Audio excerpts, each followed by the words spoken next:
What's up, summoners? They're here. Today, for story time, we will be continuing the events that happened in episode 1 of the lore from when the player started and continuing on Ross's journey to defeat the Arch Demon. If you like the video and want to see more storylines, make sure you like, subscribe, and join the Discord server, linked down in the description. Also, comment down below what story you would like me to cover next in the future. But without further ado, let's get right into it. So, how the story will play out. Last off, we left in chapter 4 of episode 1.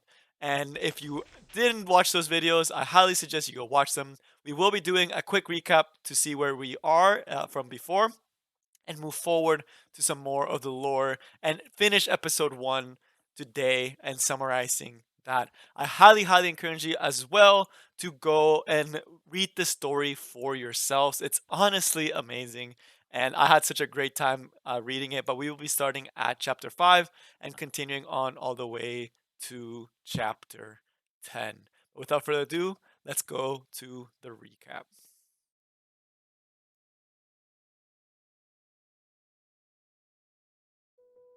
To get in the mood, let's first recap what occurred in the previous chapters. If you want to have a deeper dive into everything that happened, I suggest going through this video and watching chapter 1 through 4, but we'll quickly do a recap on what is going on.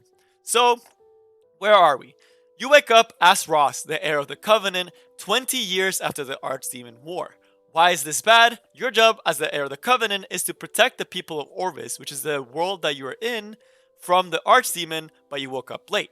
This meant that the people of Orbis had to fight the Archdemon on their own, but are unable to actually kill it, and instead, through great sacrifice, are able to seal off the Archdemon in different sanctuaries. So, understandably, everyone is very mad at the goddess and very mad at you because they feel forsaken and that you weren't there to protect them. So, when you go to Ezra and you meet with Queen Diane, you are told of what you need to do and to actually destroy the Archdemon to bring about peace. However, deep down, you know that that is not going to ever happen because as long as the goddess Diche is in the world, the Archdemon will continue to be resurrected and an endless cycle will occur, which is why you are now in the 7th world. Because of this, your best friend Bildred betrays you and takes over the Archdemon's side.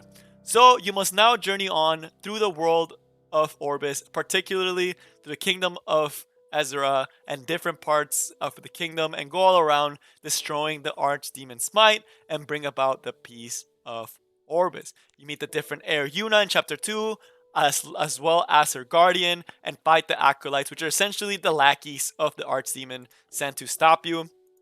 And as well, you find out that the Archdemon the acolytes are trying to bring back the Archdemon, as well as people who have learned the truth of the goddess, how there is millions of worlds and the Archdemon war happens all the time over the years, and there's never really truly peace and are very disillusioned. People are trying to bring the Archdemon to just end the whole world. They're very disillusioned, so they are helping the acolytes to destroy the world. And you find out the main source of these stones and how they're killing people, and the Church of Ilroyce is doing all of that, and learn about some of the other sanctuary locations. So, where we're going to be starting is going to be chapter 5, which is you are on your way to the next sanctuary to destroy the next piece of the Archdemon's might so that you may bring about peace, although temporarily, since the cycle of death will always continue.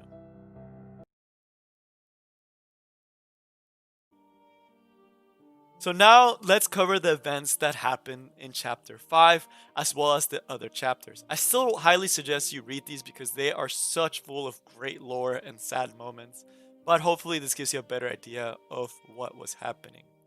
So now let's go over to what happened. As we know, we must go to the different sanctuaries and destroy the Archdemon might so that the Archdemon cannot return at full power and we can save the kingdom of Essera, although temporarily.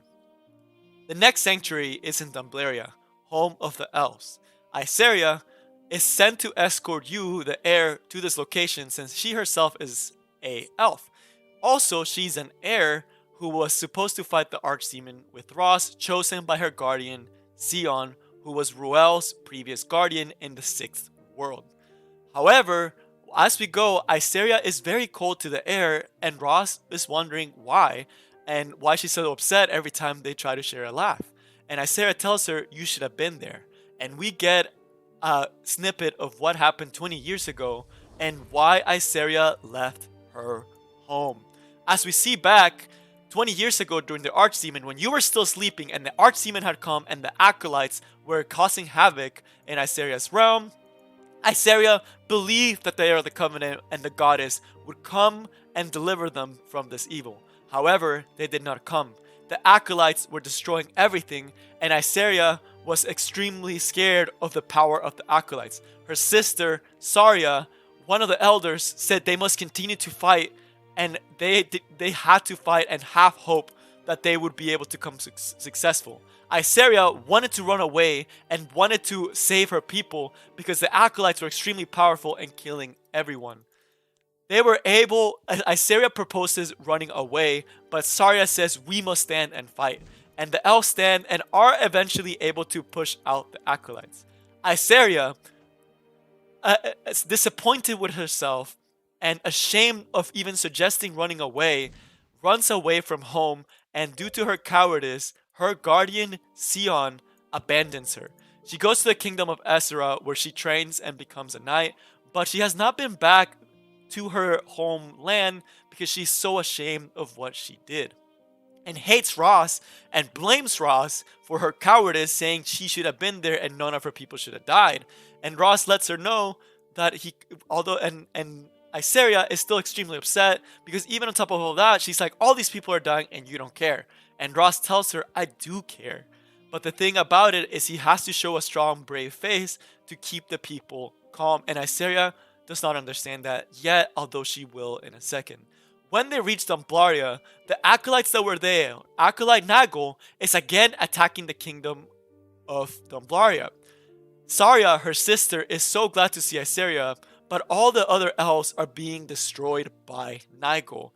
Isaiah, realizing that she must fight and can no longer run away, realizes what Ross had said, that she needed to be brave and push forward. With her determination, her guardian Sion returns to the fight and helps destroy Nagel. But it is all not good yet. Nagel, knowing he has lost and is gonna be destroyed and sent back to the abyss, self-explodes, releasing a massive wave of toxin, killing several elves and poisoning them to a deep extent. Thus, Isaiah and Ross and all the other elves that weren't affected by Nagel's poison must go to the World Tree to restore the health. But in the process, Isaiah's sister Saria is unable to make it.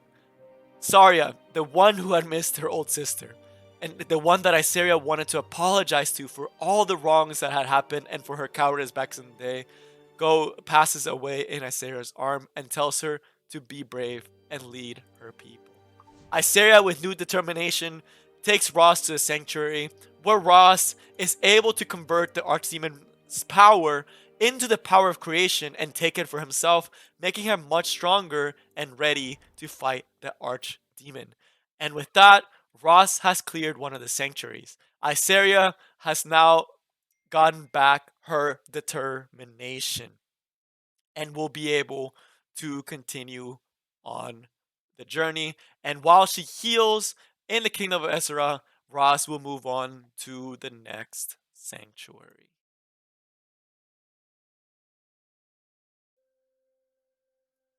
So, having defeated one of the acolytes, Nagel, and taken one of the archdemon's might, Ross is a lot stronger, and Isaiah understands Ross's struggle and is all for the cause and has her guardian back, and she will help Ross later on. But Ross must now travel to the next sanctuary. However, on the way there, that's what the events happen in chapter 6, where the Order of the Shield is escorting Ross through the kingdom. This chapter is not super eventful, so it's gonna be kind of a quick one. But essentially, they are on their way to the next location. On the way there, Commander Crosset sees a pretty girl and is all swooning for her, but doesn't know really what's going on, and continues on. When they arrive to the fortress that they're passing the gates to go on to the next kingdom, they notice that Crosset's Order of the Shield soldiers are attacking them. Shocked and confused, Crosset doesn't know what's going on and continues on, where we see all these people having weird illusions, attacking each other and killing each other and all these stuff, and attacking civilians of that location and that fortress. And we find that the girl that Crosset was swooning for is none other than Acolyte Spectre Tenebria, now donning her new form as Tenebria, which is why Crosset thought she was just a pretty girl. So Tenebria is causing massive hallucinations with all of the people in that area, and that is the reason why everyone's fighting.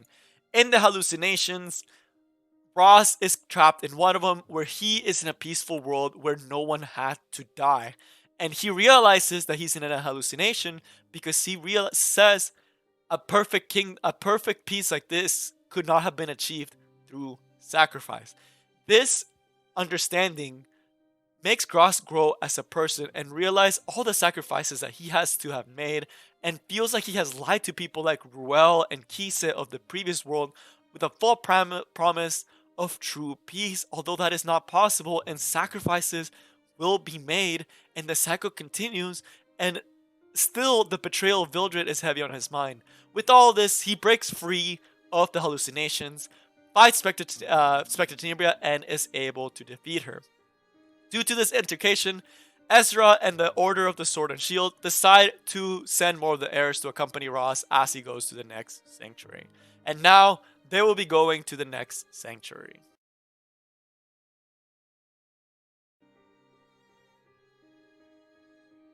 So the heir and the support that the Kingdom of Ezra have sent Ross have not yet catched up with him. So this next location that Ross is going to be going to, the next sanctuary, will be without help and will just be with Mercedes.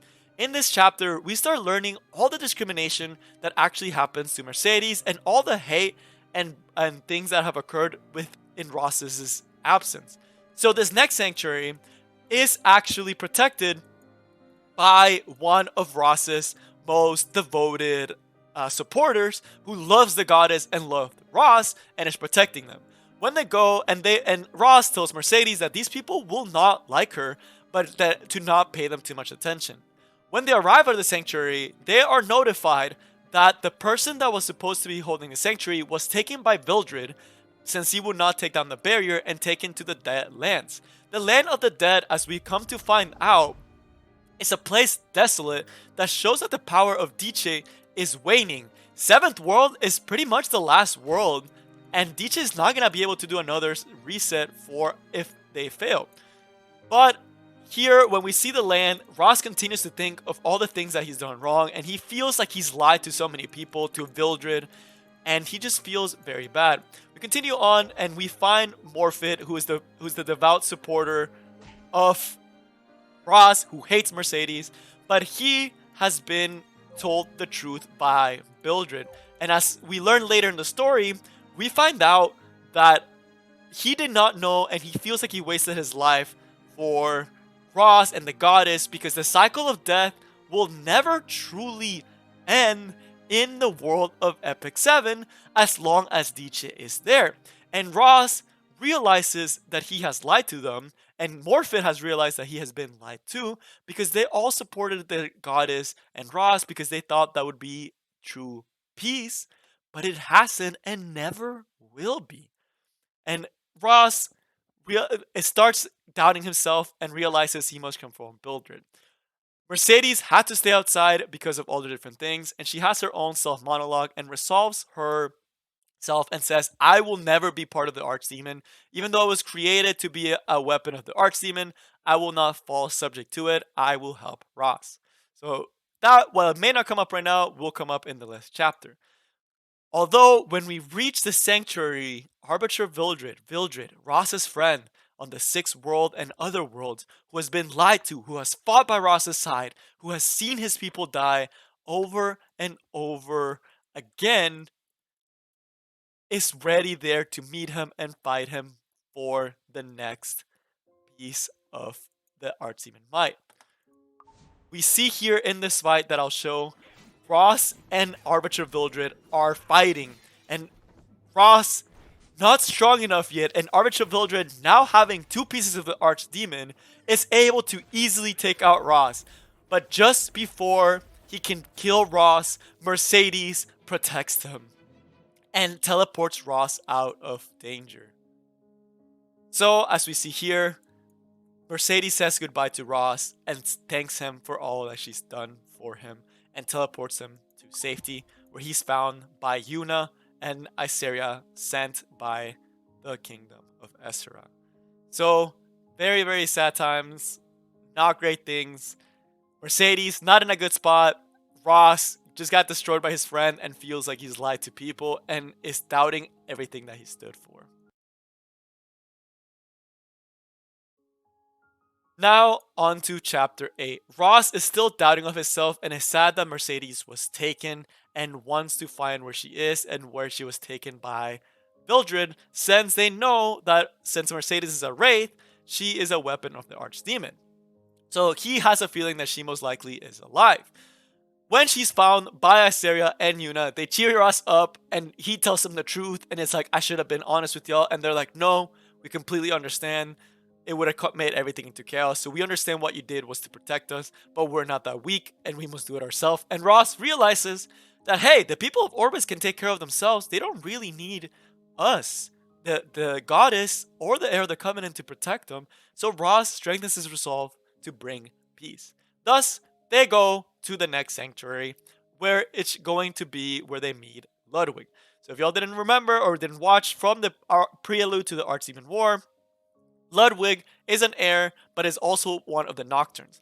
So the 20 years back, the reason why the people of Orbis were able to seal the Archdemon and were able to continue on and not just get destroyed by the Archdemon was because of the sacrifice of the Nocturnes. The Nocturnes were able to seal the Archdemons. But they left one, Ludwig. Ludwig is the last of the Nocturnes, and he has no people. His people were killed. They're gone. His people have taken care of him, and he's by himself protecting the last sanctuary. He wanted to suicide initially and destroy the Archdemon's might, but his guardian, he says guardian of the previous world, protects him from releasing the Archdemon's might and protects him from destroying himself. And he is extremely depressed and sad and lonely. And Kromkis is trying to stop the Archdemon war, the Archdemon's might from releasing. When we get there, Iseria, Ross, and Yuna find Ludwig, but he does not want to talk to them. And he's like, Ross, you weren't there for my people. And that's why they had to die. And that's why I'm alone. He runs away, and it's like, we're not going to be able to do it. As he's running away from them, Acolyte Charon shows up, and it's like, give me the Archdemon's might. You're already going to lose. You're already going to do it anyway. Let me take it. And he will kill the Guardian whether or not Ludwig gives him the might. Ludwig says no, so Charon is like, okay, then I'll take it for myself and kill your Guardian. So Ludwig, sad by what happened, doesn't want to lose his Guardian and his only friend still remaining. So he asks for the help of Ross and Yuna to stop the Archdemon. So we go and fight Acolyte Charon, and Ross is able to release Kromkis from the prison and is able to stop Acolyte Charon because Kromkis is a guardian and guardians are pretty strong. So Charon is forced to run away, and Ludwig realizes that he will continue on the legacy of his people. Ross tells him the last words of Kise, who's a person very close to Ludwig, were, live your life away from everything. Don't worry about us. But Ludwig says in return, I will carry out my duty. I will help you, Ross, and stop the Archdemon. So Ross now has another power of the Archdemon, and we're getting to the point where it's all gonna come down to the final fight against the Archdemon and the rest of the Acolytes and Arbiter Vildred. So now we move on to chapter 9.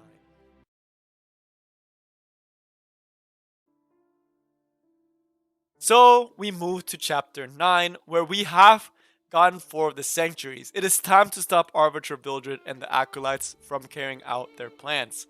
Craw sends a letter to Ezra telling the heirs to meet him at the border of the kingdom of Terranor, and tells them a lot of things are wrong.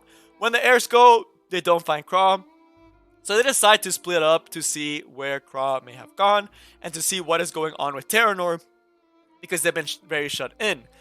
Carl also tells the Kingdom of Ezra to prepare all their knights and all their armies and meet them at the Kingdom of Terranor for the final fight. Ross then runs into Craw, and Craw tests his strength as he's running away from different guardians, and Craw tells him where is Mercedes after testing Ross's strength. Ross tells him that Mercedes was taken by Arbiter Vildred, and Craw is like, are you kidding me? That kind of stinks. So Craw knew that Mercedes was the piece that was going to be where the Archdemon resurrected. Since she was a homunculus, she could carry the power of the Archdemon within her. To avoid this, he had given Mercedes to Queen Diane for Diane to teach her compassion so she wouldn't fall prey to the Archdemon. So Craw, it's like, alright, we gotta go rescue her, or the Archdemon is gonna be returning through Mercedes. And Ross is like, alright, let's go. So they go to the laboratory where the homunculus were created, and a bunch of artificial humans were created to fight in the war and be lackeys to the Archdemon. We also learn that the king of Terranor was overthrown by his son, which is the current king of Terranor, because of this homunculus research, but he was manipulated by Charon. So now the son of the previous king, who is now the king, also is crazy and in cahoots with the acolytes and wants to send all the different homunculus to fight the Kingdom of Ezra. We run into Sigrid, which is one of the few acolytes, and he's trying to stop them and say, you cannot change the fate of Mercedes. And they're able to defeat Sigrid, and Ludwig, who reminds him of Kise, is very sad when he has to do so. But now the real war is beginning. They are starting to send masses of homunculus to meet the armies of Ezra. So now we got the Kingdom of Terranor with their homunculus fighting the Kingdom of Ezra, joined by Lefundus Knights, Tywin, and Roman, as well as Queen of Winterberg herself, Cecilia, all fighting at Terranor. It has all come down to this. The fight to stop the Archdemon, the fight to reach to Mercedes, and to save the world of Orbis from the Archdemon's descent.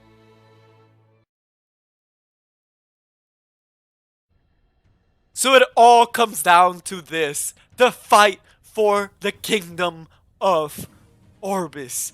I wish I could show y'all how hyped these moments are. Just at least if you're gonna see anything, watch this. We got Craw pairing up with Ross to take part of the army along with Crossit, fighting all the different acolytes and the different forces of the acolytes and wraiths. We have Sister Clarissa clapping people, Montmorency healing. We have Queen of Cecilia, Queen of Winterberg, who we also see in Season 3, just clapping and destroying people, pairing up with Iseria. We see Charles, and we see Cartuja and Corvus all fighting the forces of the Kingdom of Terranor. The fights are intense. There's a ton of bloodshed. There's a ton of fighting, a ton of hype moments. Craw riding in with Siegfried.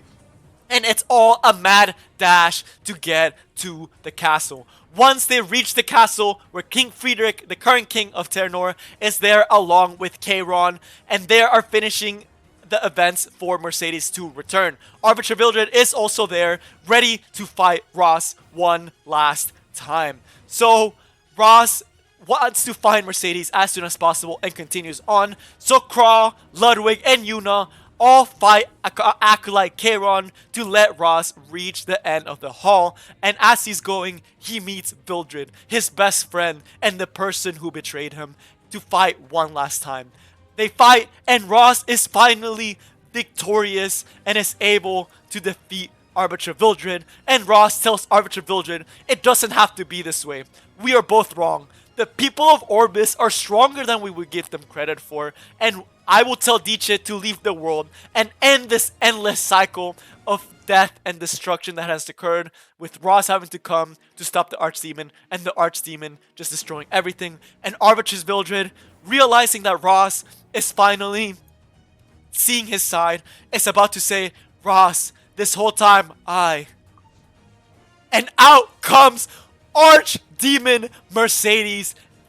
Ross is too late. Mercedes was not able to hold up and stop the Archdemon from taking over. Mercedes comes in and kills Arbiter Vildred right in front of Ross's eyes. And The new archdemon is here. Archdemon Mercedes is here to destroy Ross. So what you had wanted to avoid, the fight, your best friend that has been with you, Mercedes, was taken over. So you must now fight the last part and fight Mercedes. And it is a very sad time, and everyone outside, and you know everyone's wishes is with you, and your job is to stop the archdemon. So, with a heavy heart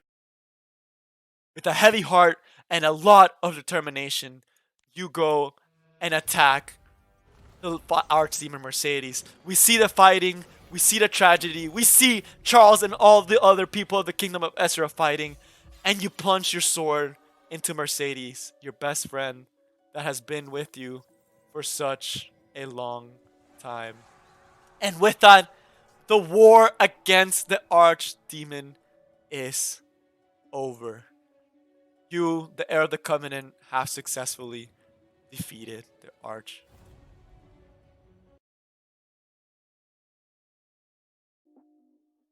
So you may be wondering, what happened next? Is Mercedes dead?